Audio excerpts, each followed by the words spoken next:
The New York Times doesn't cover it. I think there's a front page from yesterday and the front page from today. They don't even mention it. They have been in the tank on this in a way I've never seen. CBS, at days after the president told them, in fact, told them he knew there was an attack.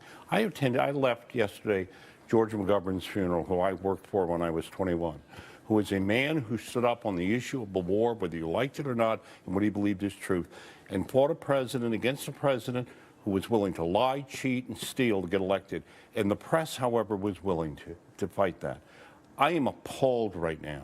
This White House, this president, this vice president, the Secretary of State, all of them are willing, apparently, to dishonor themselves in this country for the cheap prospect of getting reelected, willing to cover up and lie. And the worst thing is the very people who are supposed to protect the American people from the truth, the leading mainstream media. And I said in a speech a week ago, and because I'm stunned, I've never seen on an issue of national security like this, but I will tell you this, I said it then, they have become a threat, fundamental threat to American democracy and the enemies of the American people. What we saw tonight, what I saw with Ty Wood's father and family, and the outrage I feel for my country and the shame that these people have no honor. And when will people finally say it? Cover up is too nice a word. And the media is the one that's worst on it. Well, you know, and we know, Pat, that, you know, with Watergate, Nixon lost the presidency, but no one died in Watergate, Ann. No, that's right. Here you have, it appears, the president refusing to give the order to go in and save Ty Woods. How could he do that? Others. You know, Pat's right.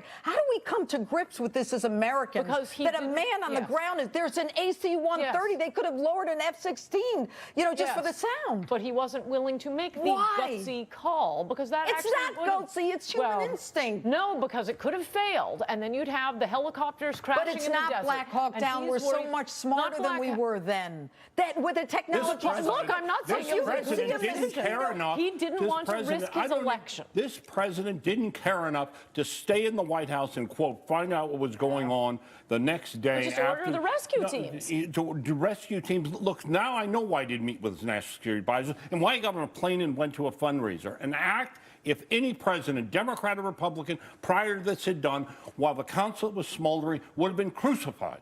Well, and yet they are in the tank, and and as I've said it, this is, I'll tell you, I'm so personally, not politically, but personally nauseated by it. All right, well, you know, as Rome burned, Nero fiddled, and we have Obama with the Middle East burning. And Pat Caddell, thank you so much. Ann Coulter, always good to have you.